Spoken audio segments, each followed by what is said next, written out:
Sa piling ng Panginoon, tayo ay mayroong lakas at may kagalingan. Napakarami po ngayong sakit. Napakaraming uri ng sakit, napakaraming may sakit.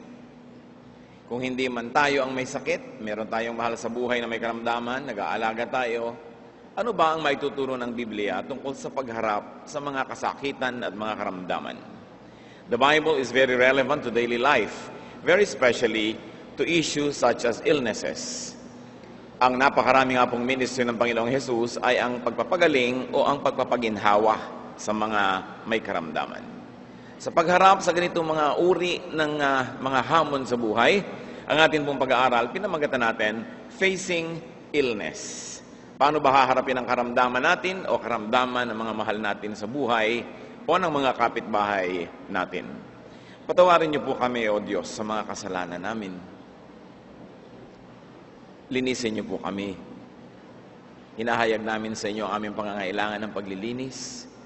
Nawa ang inyong habag, ang dugo ng iyong anak na si Jesus, siyang luminis sa amin. Restore us, empower us to see your face, to hear your voice. Dalangin namin, Panginoon, isang mensaheng simple mula sa inyo, mula sa mga nakasulat sa iyong banal na aklat na Biblia, at ito kapulutan namin ng aral. Mangusap po kayong may kapangyarihan.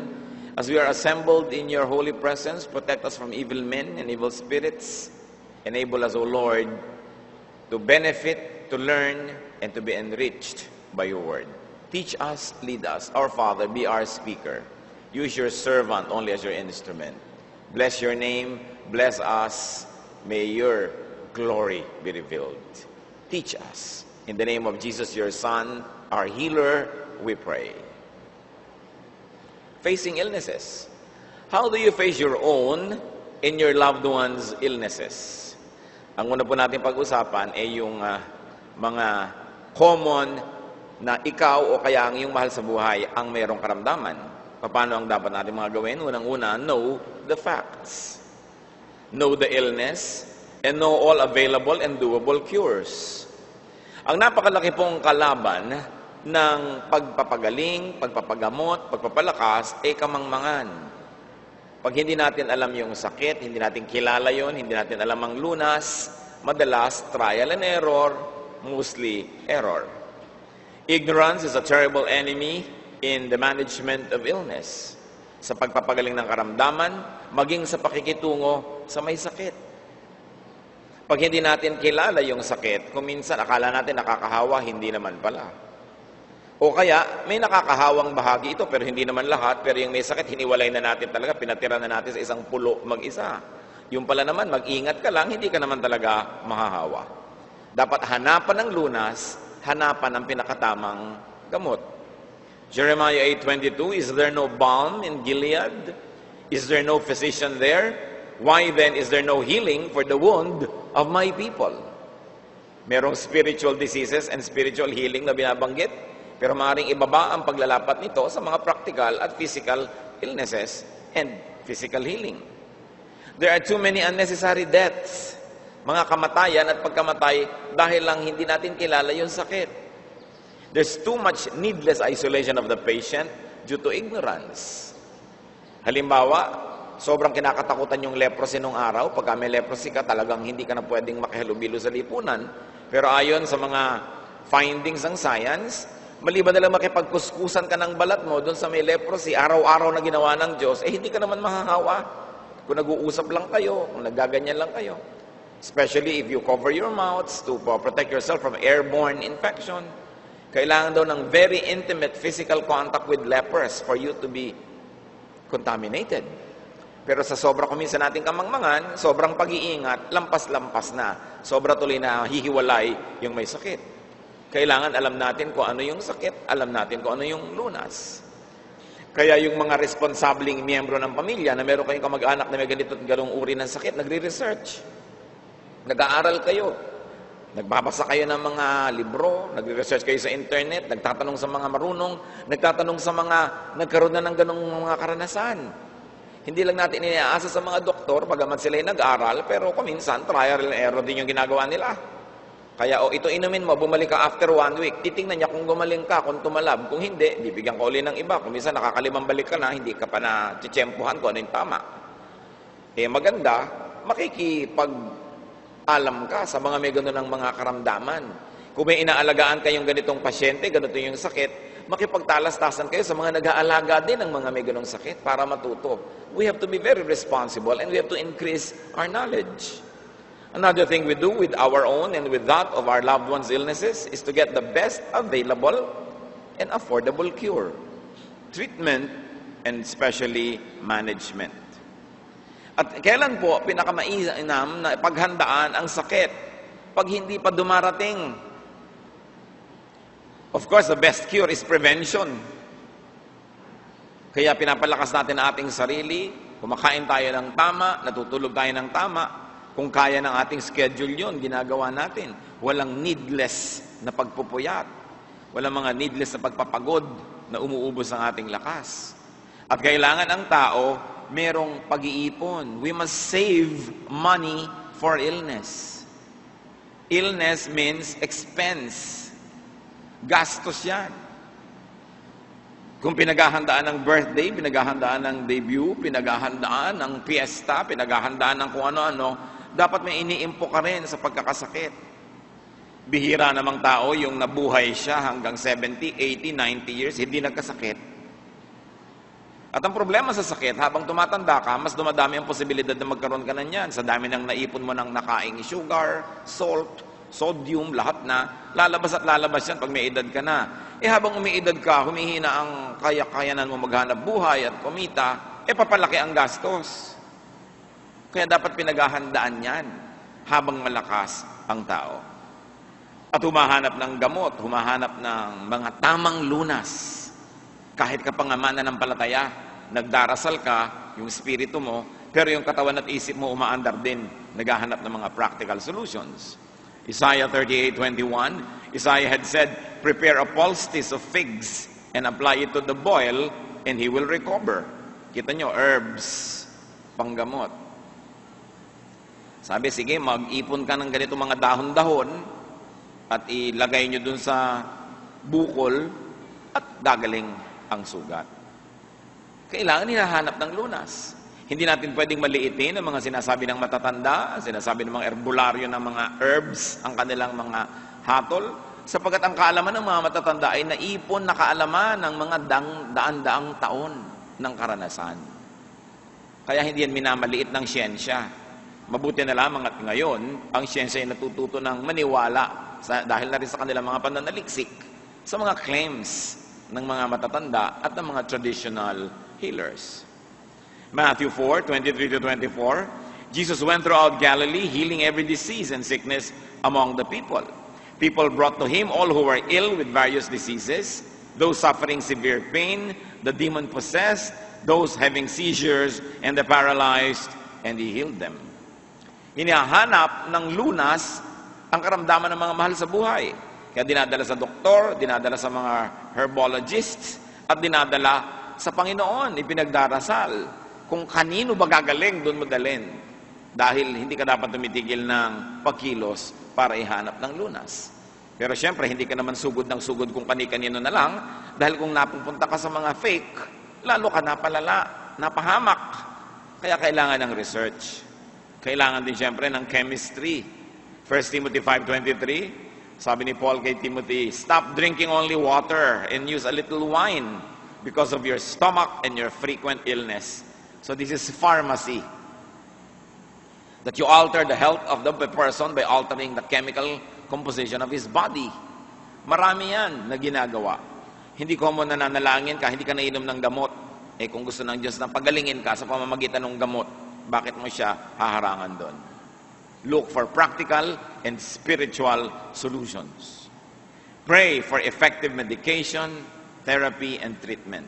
Ngayon, hindi ko man naniniwala ka sa siyensya at uminom ka na ng gamot, tama na. Kailangan mong kambalan ng panalangin.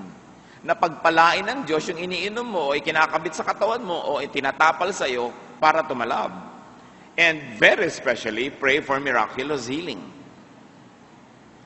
Ayon po sa mga pananaliksik ng marami, Talaga daw tumatalab ang panalangin. Siyempre, alam na natin mga mananampalataya yan nung araw pa. Pero yung mga scientists, they had researches done in many advanced hospitals. May mga pasyente, pare-pareho ng sakit. Yung group A, hindi nila alam, ipinapanalangin. Yung group B, hindi ipinapanalangin. Pare-pareho ng sakit, pare-pareho ng gamot, pare-pareho ng protocol. Pero alam niyo yung grupong mga ipinapanalangin, nakita nila, mas nagre-respond sa medication, mas nagre-recover, mas bumibilis ang paggaling. Pero hindi alam yun ng mga pasyente. Sorry na lang yung mga nalagay sa group B, Hindi sila naipanalangin, wala sila kamalay-malay. Talaga pong merong lakas ang panalangin. Kaya dapat, nagpapagamot ka, nananalangin ka pa, lahat sabay-sabay. Nung ang anak ni Haring David ay may sakit, anong ginawa niya? Dinaanan niya sa dalawa. Lahat ng pinakamagagaling na doktor ng Israel, tumitingin sa kanyang anak. Siyempre, anak yun ng hari. Pero siya mismo, nanalangin. Hindi lang siya nagpa-pray sa iba, siya mismo. 2 Samuel 12:16-17, David pleaded with God for the child. He fasted and went into his house and spent the nights lying on the ground. The elders of his household stood beside him to get him up from the ground, but he refused, and he would not eat any food with them. Nag-ayuno, talagang nanalangin para sa kanyang anak. So ginawa ang lahat ng magagawa. Accept what cannot be changed. Dapat naman talaga nating tanggapin na may wakas ang buhay ng tao. Kuminsan namamatay kang matanda, middle age o bata, pero may wakas. Iba-iba lang ng excuse. Iba-iba lang ng paraan. Merong nakalunok ng perdible, namatay. Merong nasagasaan ng pison, may nadaganan ng bubong, may nalunod, may natapilok, may nagka-cancer, may tinamaan ng kidlat. Pero pare-pareho din ang ending, iba-iba lang ang pinto, patungo rin sa pag-graduate talaga ang tao. Siyempre, gusto nating pahabain ang ating buhay. Pero kung talagang malinaw na at sinasabi ng lahat ng indikasyon, talagang ito na yon, dapat nang tanggapin. Dapat tanggapin. Kanya-kanya lang naman ang pinto na papasukan ang pupuntahan din kabilang buhay. Acceptance of one's condition takes away so much of the burden and the pain. Hope for the best, but be ready for the worst. Faith is not always about miracles. Faith is also unconditional trust in God's wisdom and in acceptance of God's will. Si Job, na walang atraso sa Diyos, kutakot-takot na sakit ang kumapit sa katawan. Sabi niya sa kanyang asawa na sinisisi na siya, sabi niya, shall we accept only good from God and not trouble? So kung sa kabila ng lahat, niloob ng Panginoon ito, sa kabila ng ating panalangin, ganito pa rin ang nangyari, marapat tanggapin. Mas maluwag ang pagpunta ng isang tao sa kabilang buhay kung yun ay tinatanggap niya at tinatanggap din ng mga mahal niya sa buhay. Mas nagiging magaan yung mga huling araw niya sa mundo. Na sa halip na sobrang pakikipagtunggali sa tawag ng kabilang buhay, ay tahimik ang iyong kalooban, you are able to love and be loved, you're able to make peace with God, may tinatanggap tayo dapat.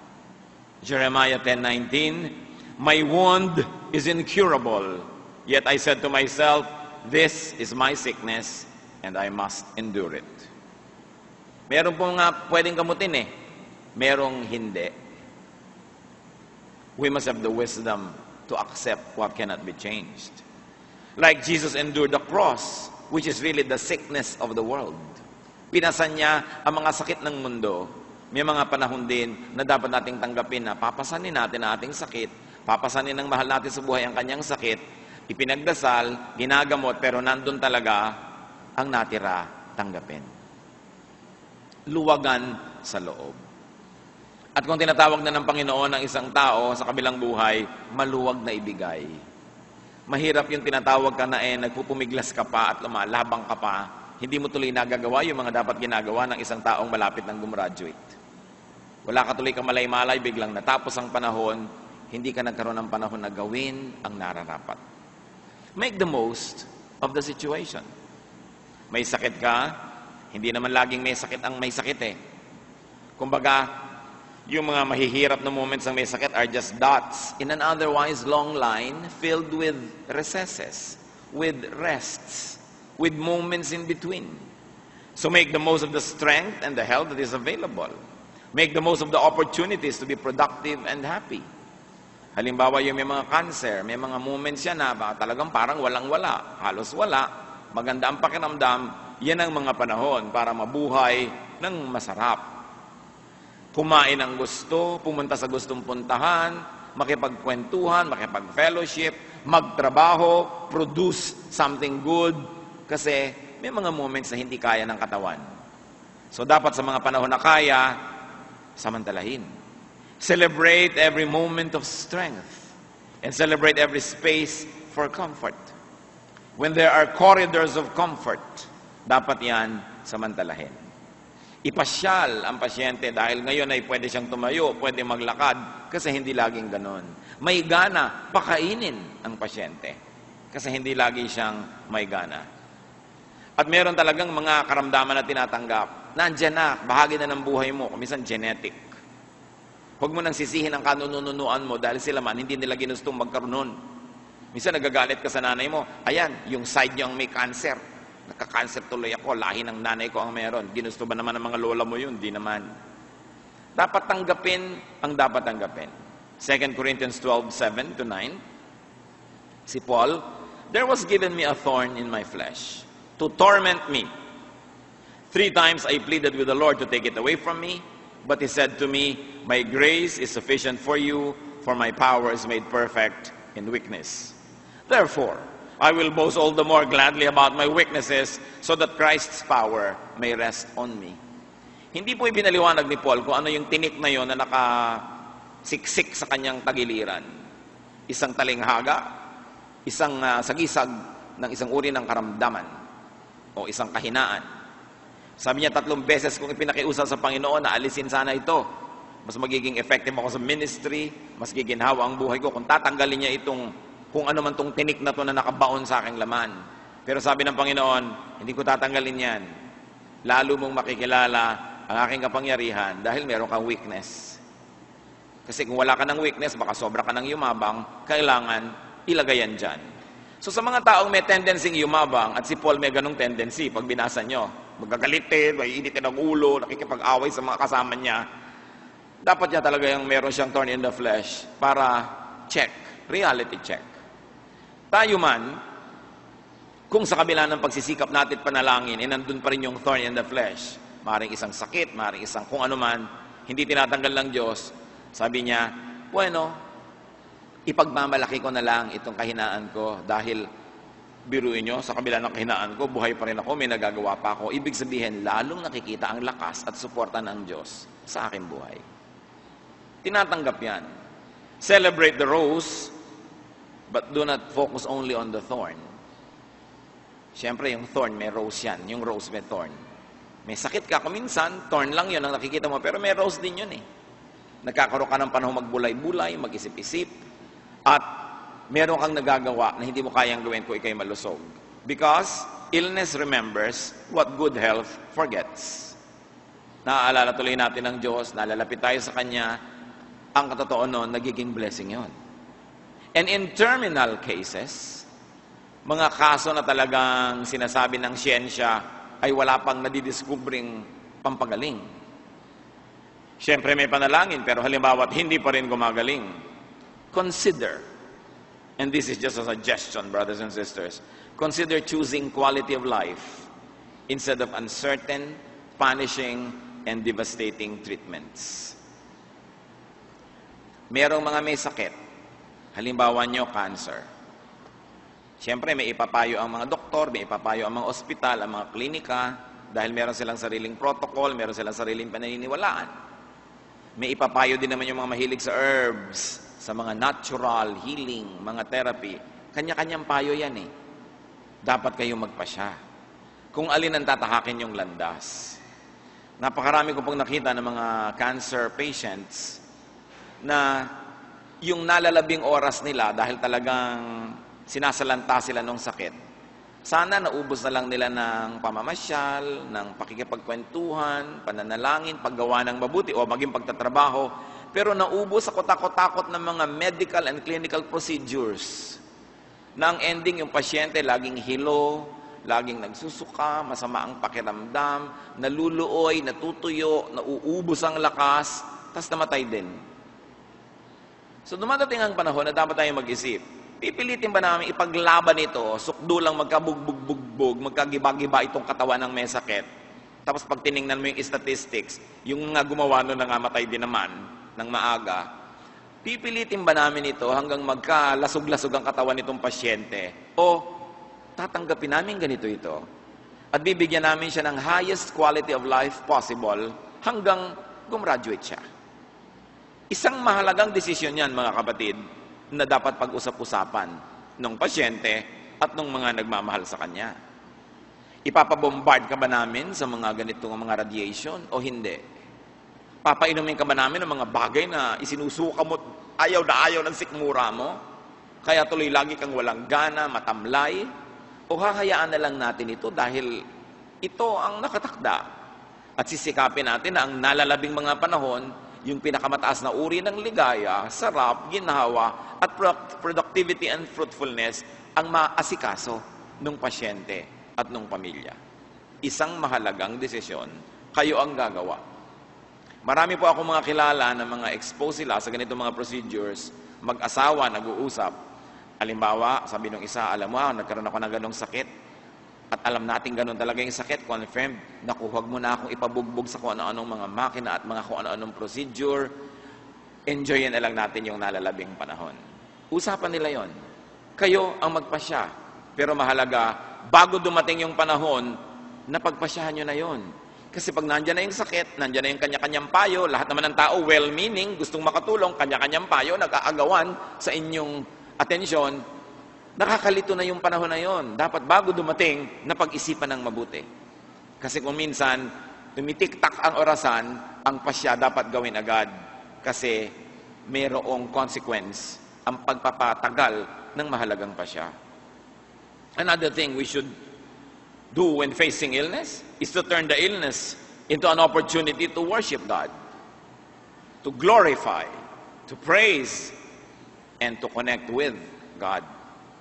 Tulad ng sinabi natin kanina, illness remembers what good health forgets. Kaya maraming pwedeng gawin ang isang taong kulang sa kalusugan. Nagkakaroon siya ng panahon magbulay-bulay, mag-isip-isip, makipag-ayos sa Diyos, manalangin hindi lang para sa kanyang sarili, kundi para rin sa iba. Kamakailan lamang, we did a memorial service para sa isang yumaong pastor. Matagal na nagkasakit.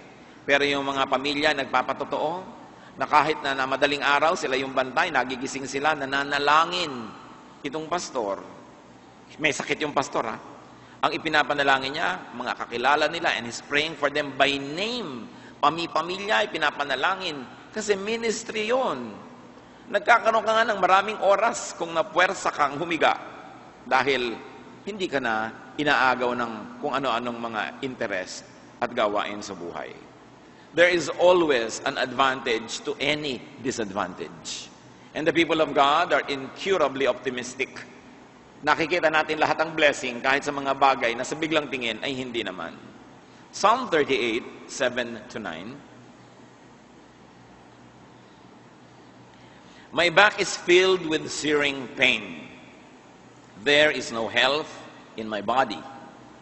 I am feeble and utterly crushed. I groan in anguish of heart.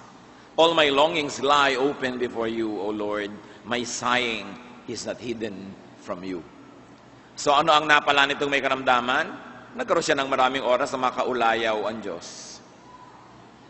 Lalo't wala kang dalaw, lalo at in isolation ka, lalo at nandiyan ka lamang, hindi pwedeng umalis. Ang dami mong panahon na makipagniig sa Diyos. And really, hindi ito pa konsuelo lang, blessing talaga yan. Dapat makita natin yon na blessing. Job 1, 21-22, naked I came from my mother's womb, and naked I will depart. Sabi niya, nung nawala siya ng kayamanan, namatayan ng mga anak at nagkaroon ng mga sakit. The Lord gave and the Lord has taken away. May the name of the Lord be praised. In all this, Job did not sin by charging God with wrongdoing. Hindi siya nagtampo sa Diyos, hindi siya naggalit sa Diyos, hindi siya tumalikod sa Diyos. Kawawa naman yung iba, may sakit na, nag-aagaw buhay na, magagalit pa sa Diyos, magtatampo pa sa Diyos. Pagpikit ng iyong mata, pag nagpantay ang iyong paa, Diyos agad ang kaharap mo. Paano yun? Kaya dapat, lalong mahirap ang kalagayan natin, mas kumakapit tayo ng mahigpit sa Diyos. Sapagkat siya lang ang magtatawid sa atin sa ganong kalagayan, at kung di man niya naising itawid tayo doon, at itawid tayo patungo ng kabilang buhay, siya pa rin ang kaharap natin. Dapat patuloy ang pagsamba, pananalig, at paglapit sa Kanya. Ngayon naman, pag-usapan natin mga kapatid, yung sarili lang nating sakit. Kanina, sakit natin at iba, all of those principles apply. Ngayon, kung tayo naman yung may sakit, paano naman? Accept and receive help. Do not be proud. Kung may karamdaman tayo, tanggapin natin na mahina tayo, tanggapin natin na nangangailangan tayo ng tulong, at kung may mga tumutulong sa atin, buong puso at maluwag nating tanggapin. Kaya ang mahalaga dito mga kapatid, habang malusog kayo, mag-alaga kayo ng mga may sakit at ipanalangin yung di mangyari sa inyo. At kung sakali mang mangyari sa inyo, hindi naman sobrang nakakahiya na inaalagaan kayo ngayon kasi kayo naman ay nag-alaga nung panahon na kayo ay malakas. Plant good seeds. Help as many people as possible. Help as much as you can when you're healthy. Hindi natin alam kung ano ang naghihintay sa atin sa kinabukasan. Dumarating ang panahong tayo naman yung nangangailangan. Halimbawa, mga kapatid, naaalala ba natin ang mga bilanggo kung paano sila kuminsan napapabayaan ng mga institusyon? Isipin nyo kung kayo yung mga bilanggo, gusto nyo ba na gano'n ang kalagayan nyo? So ngayon pa lang, tumulong na tayo sa mga bilanggo. Isipin natin yung mga walang kapera-pera na napupunta sa mga public hospitals. Bit mo yung sarili mong swero kasi walang sabitan. Gusto nyo ba mangyari sa inyo yon? Ngayon, kung ayaw nyo, mag-donate kayo ng mga sabitan ng swero o kung ano-ano pa. Kung sakaling kayo yung mapunta sa ganung kalagayan, meron na kasi naglagay na kayo nun pa eh. At kung hindi nyo naman maranasan kahit kailan, lalong pasalamat sa Diyos. Kung paano natin gusto na ituring tayo, kung tayo yung mahina at nangangailangan, kung tayo yung malakas, dapat natin gawin yon doon sa mga nangangailangan. Paano ba ang gusto nating turing sa atin kung tayo yung mga squatters? Gusto ba nating pinapalis-palis na lang tayong ganyan? O meron pang ibang paraan para gawin yon? Kung kayo yung helpless OFW na nasa block sa isang bahay na naging bilangguan nyo na, hindi kayo pinapaalis, hindi pwede mag-cellphone, hindi pwedeng sumulat, ayaw nyo mangyari sa inyo yan, anong dapat natin gawin ngayon sa napakarami nating kababayan na nasa sadlak sa ganong kalagayan? Kailangan naghahanda tayo, nagtatanim ng mabuti, para maiwasan natin sa atin din mangyari yon. At kung mangyari man, meron tayong tanim. At huwag tayong mataas ang pride. Kumisan, ayaw mong tumanggap talagang bali-bali na yung buto mo. Hindi, ako lalakad, kaya ko to. May mga panahon na talagang kailangan natin paakay. Itong si Naaman, isang general ng hukbo, magaling na lalaki. 2 Kings 5, 1-2. Naaman was commander of the army of the king of Aram. He was a valiant soldier, but he had leprosy. Nakita nyo, ang tipunong lalaki, makapangyarihan, pero may ketong. Now, bands of Aram had gone out and had taken captive a young girl from Israel, and she served Naaman's wife. She said to her mistress, "If only my master would see the prophet who is in Samaria, he would cure him of his leprosy." So siya ay general, ang kanilang mga hukbo ay nakahuli ng maraming mga dalagita galing sa Israel, ginawang mga katulong sa bahay nila. So itong maid na ito, sinabi sa amo niyang babae, "May ketong po pala si Sir." Naku, papuntahin niyo lang si Sir sa prophet namin, gagaling siya. Makikinig ba agad itong lalaking ito? Hindi, maid yun eh. Pero in the end, gumaling din siya nung natuto makinig. Kailangan nakikinig ka. Ngayon, hindi ka como doktor o nag-aral ka ng siyensya, hindi ka na makikinig sa mga matatanda. Nilalait-lait mo, walampas na! Ano ba naman mag-ingat ka? May masama ba doon? Lagi na lang nating nilalait ang ating mga kasabihan, yung tinatawag nating mga pamahiin. Pinagtatawanan natin. Sasabihin nyo, hindi, pwede kang maligo kahit may patay. Kasi sabihin lang, huwag kang maligo, may patay. Kasi nung araw, siyempre, yung paliguan, malalayo sa bahay, maraming tao sa bahay nyo, naglalamay, may tapi-tapi ka, dadaan ka pa, excuse me, Tapos, mga puyat kayo, gutom, maliligo ka galing sa tapayan na may butete, ang lamig ng tubig, pwede ka talaga magkasakit. Kaya sinabi ng matatanda, para simple na lang, masamang maligo. Kasi sa ating mga Pilipino, ayaw nating mabaho tayo. Kahit ka na may sakit, kahit naglalamay ka, kailangan mabango ka. So yung mga naglalamay, mabait tayo, ginawa nating, may excuse, masamang maligo. So pwede na silang huwag maligo at magpabaya. Kabaitan lang natin yun, pero hindi naman tayo naniniwala talagang masamang maligo. Pinapaganda lang natin. Yung sinasabi natin, bawal patakan ng luha ang patay. Di ba? Ano yun? Pamahiin ba yan? O para lang, contain yourself. Baka magka-heart attack ka pa, kaiiyak mo. So sasabihin na lang, masamang matuluan ng luha. Huwag nating nilalait ang ating mga kaugalian. Mayroong mga malalalim na pinagmumulan yan. Pag sinasabing, may patay, bawal maglinis ng bahay. Ang dumi na tuloy. Pero kasi, sa dami ng dumarating at umaalis, naglalamay pa yung namatayan, hirap na hirap ang loob, nagpa-fundraising pa, hindi na maasikaso maglinis, may excuse siya. Masama kasing maglinis. Titingnan natin yung gandang ng kailam-ilaliman ng mga kaugalian natin, hindi nilalait-lait lang. Ngayon, yung mga alam ng matatanda, nilalait ng mga doktor. 9 na taon lang kayo nag-aral, ano? Diba? Ano ba yan? Ang iksi. Ang tradisyon ng matatanda natin, daang taong karunungan na tinipon ng ating kaugalian. Kaya hindi yan basta-basta dinidismiss. Pinag-aaralan mo. Western medicine is very young. It's only several hundred years old. Chinese medicine is 5,000 years old. Imagine that, hindi mo pwedeng nilalait-lait yung mga bagay na hindi mo naiintindihan sapagkat maaaring hindi mo lang kasi alam. So itong si Naaman, nakinig yan, gumaling.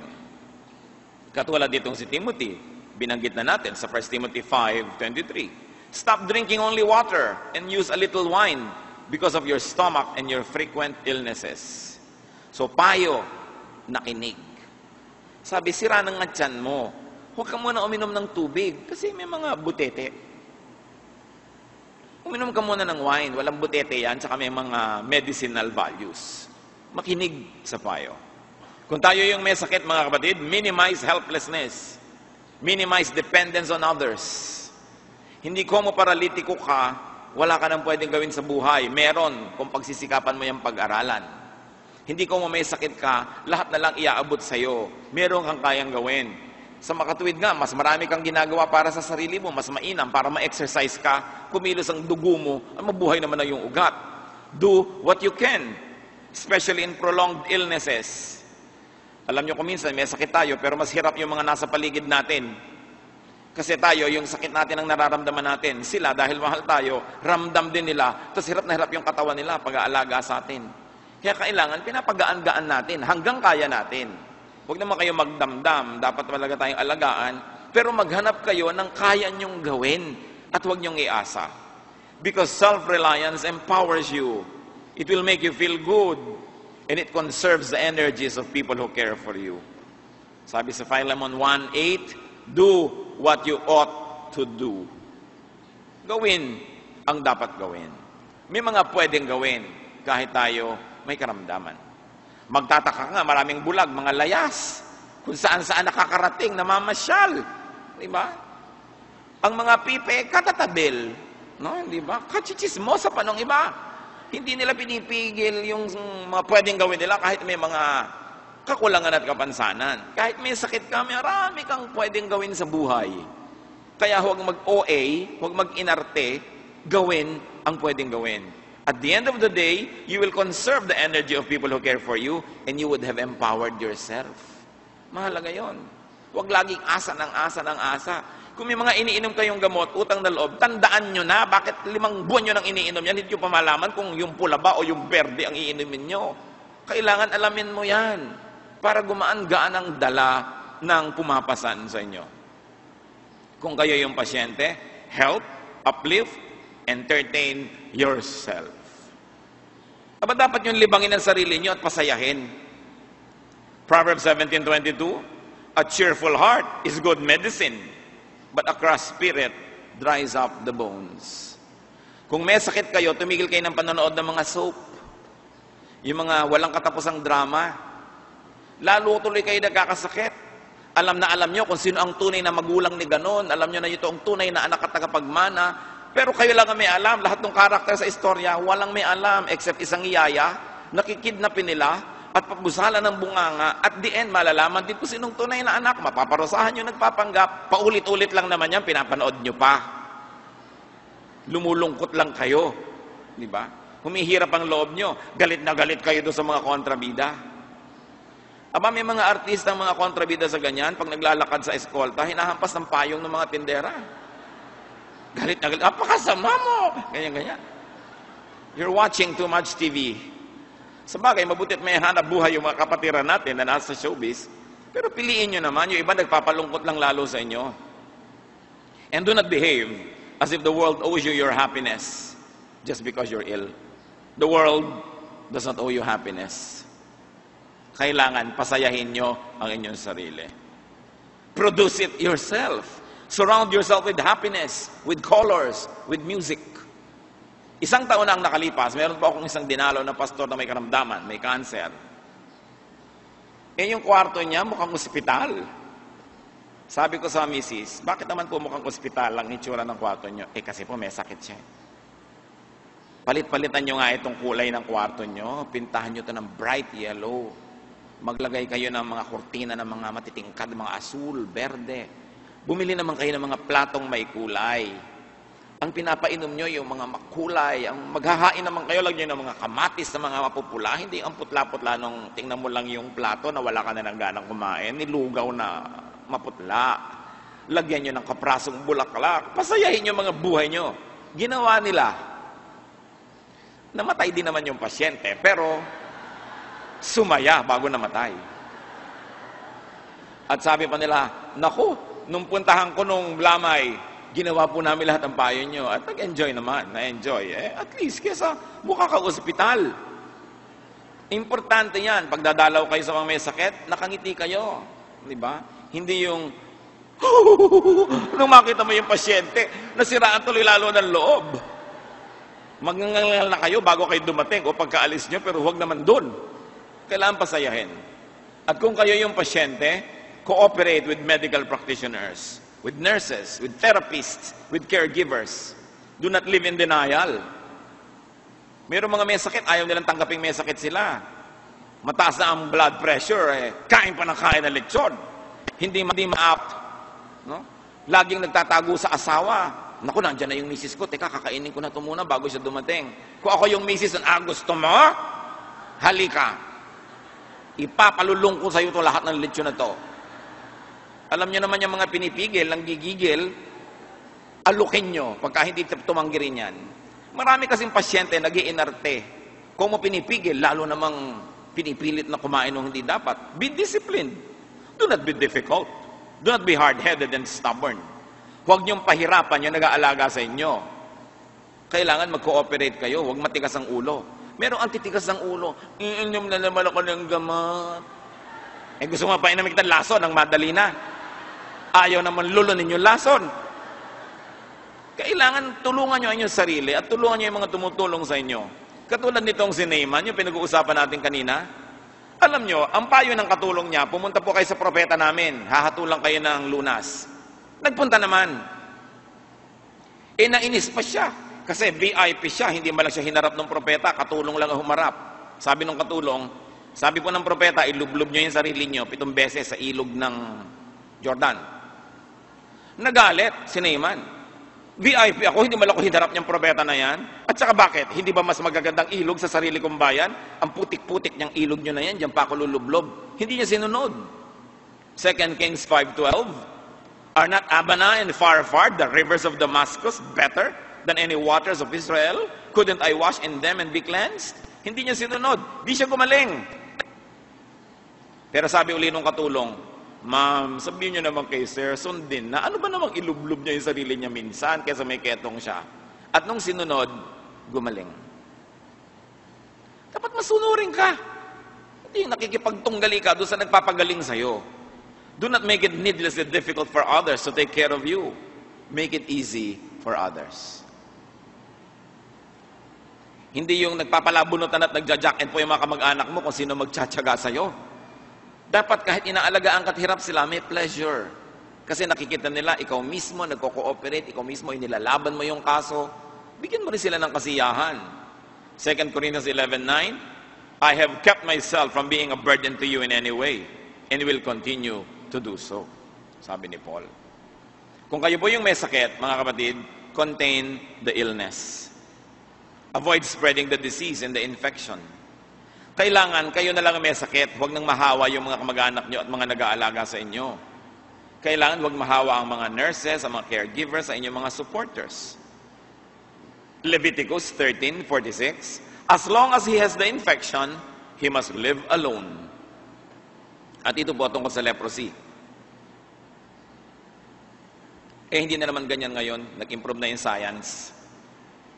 Dapat ang mga anak ng Diyos, scientific. Hindi magkalaban ng Diyos at ang science. Science is only a way of peeping into the wisdom and greatness of God. Hindi yan magkalaban. Mabuting scientific ang approach ng mga anak ng Diyos. So, ngayon, hindi na ganun. Kasi alam mo naman na hindi naman nakakahawa yung leprosy unless nakikipagkiskusan ka ng balat sa kanya on a prolonged basis. Pero sabi nun, basta may infection ka, you live alone. Ina-isolate nila. Kung tayo ang merong mga karamdaman, we must avoid spreading not only the infection, but also the gloom. Huwag natin gawing parang luksa ang lahat ng ito. Pasayahin natin ang ating sarili. At kung kayo ang may sakit, kapatid, do not be overly sensitive. Pinandidirihan na nila ako. Natural. Sumusuka ka ng bakterya. Alam nga namang gusto mo, beso-beso pa. Di ba? It is not you that people are avoiding. It's the bacteria, it's the germs, it's the infectious disease. So kung tayo ang may sakit na nakakahawa, at alam nyo nakakahawa yon, initiate isolation.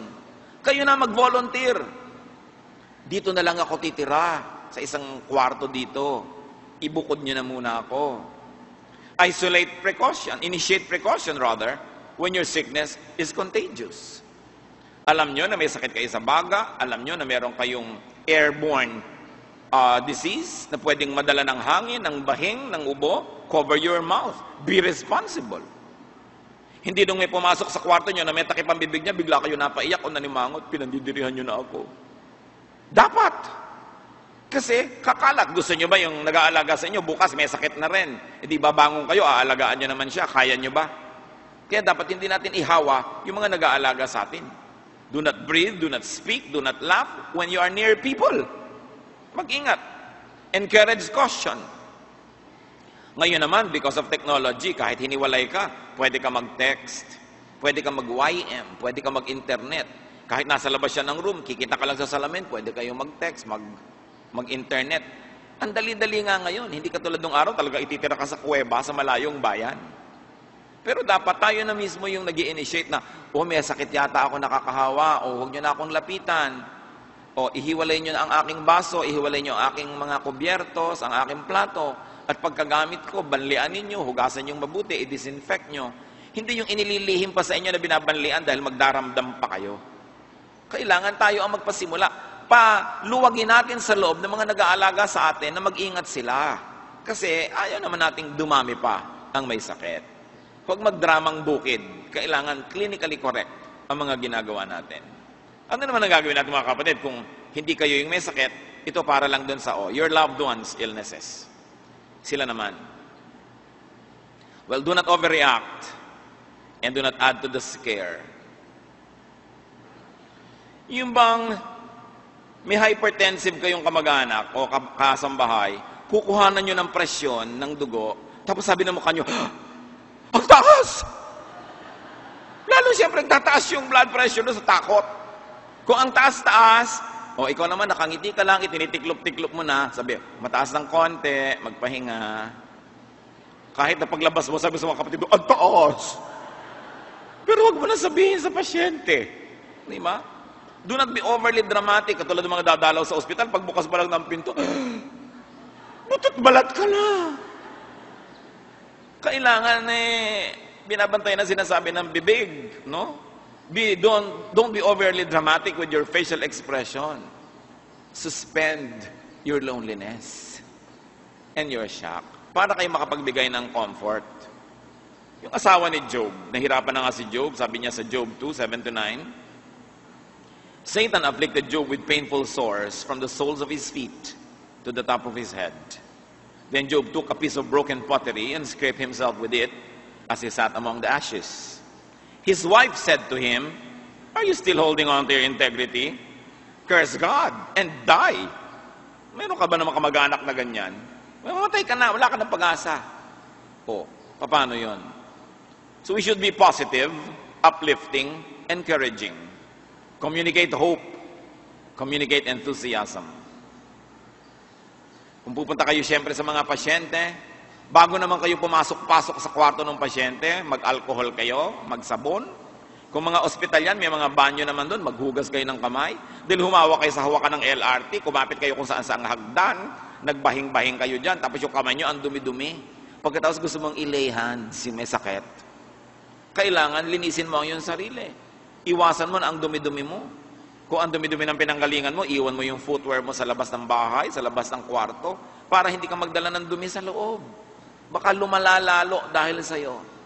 Kung saan-saan ka umupo, lumupagi at pinagkalat-kalat mo yung katawan mo, pagdating doon, uupo ka pa sa kama ng pasyente. Kanina, malinis siya, ngayon dumumi dahil dumating ka. And avoid depressing subjects. May mga dadalaw, ano ba sakit ni tita? Sabi naman nung nandun, sakit ha? Alam mo, ang dami-dami ko nabalita ang namatay na ganyan ng sakit. Yung pasyente, nadidinig naman yung usapan ninyo. Tapos kung kailan ka nandun, pag-uusapan nyo, ang taas-taas ang bilihin ngayon, ang presyo. Naku, may sumabog pala doon. Hoy, yung ganito pala, ganyan-ganyan. Ba't ka pa pupunta doon? Magdala ka na ng karet. Karitin mo na siya. Sabi sa Hebrews 3:13, encourage one another daily. Lalo kung pupunta ka sa pasyente, pipiliin mo naman ang topic. Hindi yung mga nakakapagpahina ng loob, mga nakakatakot na mga bagay. Tapos, buhay na buhay pasyente, tinatanong mo pa doon sa anak, ipapakremate nyo ba? Nakabili na kayo ng pamburol? You should be prepared. Ang daming ganong tao, gusto mong putulan ng dila. Mabuti pa yung mga ibon, pag pinutulan mo ng dila, natututo magsalita. Itong mga ito, sa kahabaan ng dila, sumisira lang ng kaligayahan ng kapwa. Pinipili ang mga sinasabi, lalo sa harap ng pasyente. And of course, be kind, be understanding, and be supportive. Because people with lingering illnesses tend to become sensitive and demanding, sometimes unreasonable, mostly irritable. Psalm 41, 1 and 3, blessed is he who has regard for the weak. The Lord will sustain him on his sickbed and restore him from his bed of illness. So, hindi maaawain sa mga mahina pag sila yung nagkasakit, magiging napakabait sa kanila ng Diyos. And very especially, kung iba ang may sakit, mga kapatid, be present. The ministry of presence has curative powers. Yung nandyan kayo, dumadalaw. Alam na alam nyo kung sino yung tunay na nagmamahal at yung napipilitan lang. Yung tunay na nagmamahal, paulit-ulit ang dalaw kung mahaba ang sakit. Paulit-ulit ang punta sa lamay kung mahaba ang lamay. Pero yung mga napipilitan lang, o hindi naman ganun kalaki ang pagmamahal, sa kanila, minsan lang makapunta, okay na. Ay, nakadalaw na ako, parang okay na, check, nagawa ko na ang dapat, tapos na ang lahat. Kung mahaba yung sakit, paulit-ulit ang dalaw. Kasi, nandun pa siya eh. At kung may sakit ang mga kamag-anak natin, liba na lang mga mayayaman o may mga malalaking insurance, huwag lang kayong dalaw ng dalaw. Kung kakayanin natin, magbigay pa tayo, mag-abot. Mabuti nang iabot nyo na bago buhay kaysa pagka pinaglalamayan na. Tulungan natin para lumakas ang loob magpagaling, magpagamot. Yung iba naman ayaw na magpagamot kasi walang pambayad eh. Sa ating mga third world drama, pag may sakit ang mahal natin sa buhay, nandun ka, kasama mong bulsa mo. Dapat tutulong ka talaga. Mag-abot ka na, huwag ka na magtanong, marami bang gastusin. Natural, marami. Ang ikinakalala nung iba sa takot sa gastos eh. Kaya dapat nagtutulungan. Job 2:11-13. When Job's 3 friends heard about all the troubles that had come upon him, they set out from their homes and met together by agreement to go and sympathize with him and comfort him.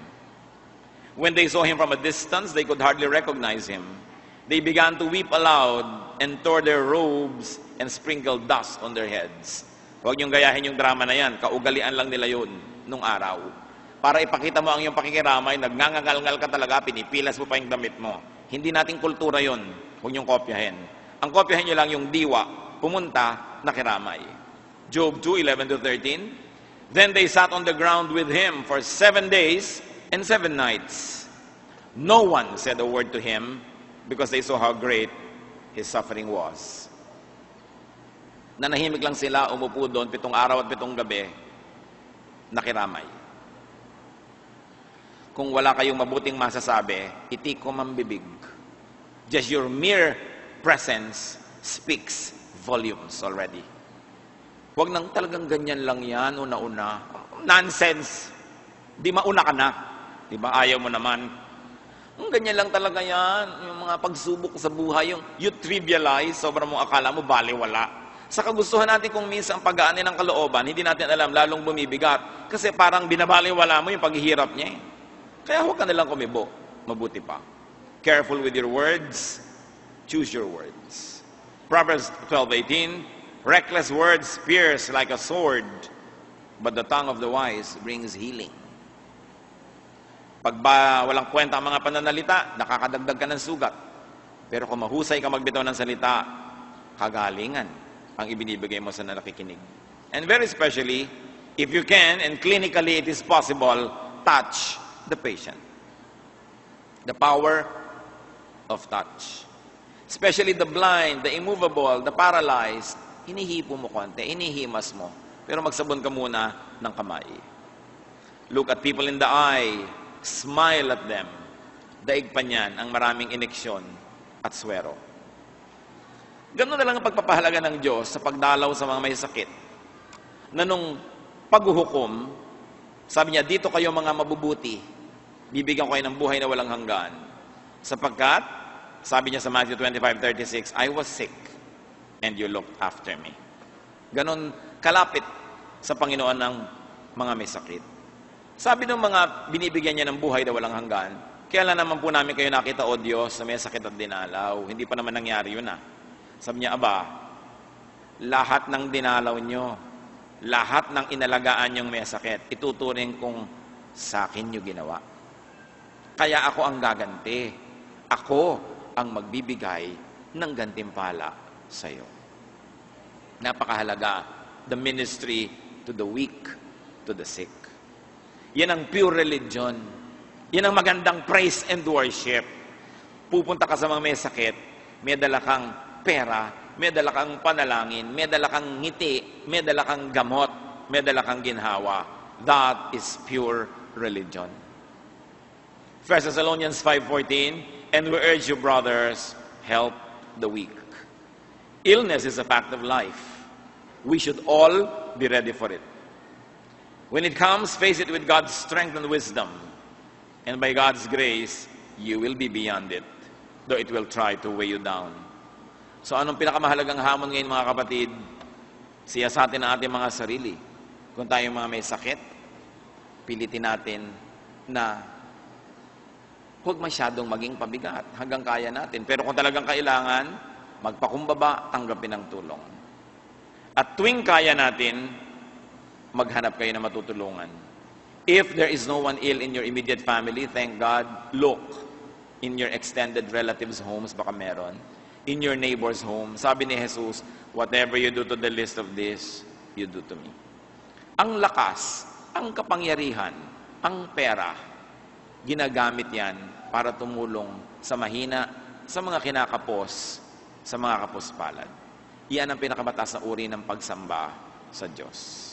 Ama namin, salamat sapagkat kayo Diyos na nagpapagaling. Sa iba't ibang uri at antas ng kalusugan na aming tinatamasa, nagpapasalamat kami. Dalangin namin, turuan mo kami how to help the sick. Right now, O God, we pray that you will make us sensitive to people who are close to us that need our help. And beyond that, people who are not even close to us, people we don't even know. Because you know all those people and you love us all. Turuan niyo kami, Panginoon, na maging matulungin sa mga may karamdaman. Magbulay-bulay tayo sa ilang saglit ng katahimikan kung ano ang kahulugan ng lahat ng ating pinag-aralan sa ating buhay araw-araw. Humingi tayo sa Panginoon ng lubos na kaliwanagan para ang buhay natin maiksiman, magkaroon ng katuturan.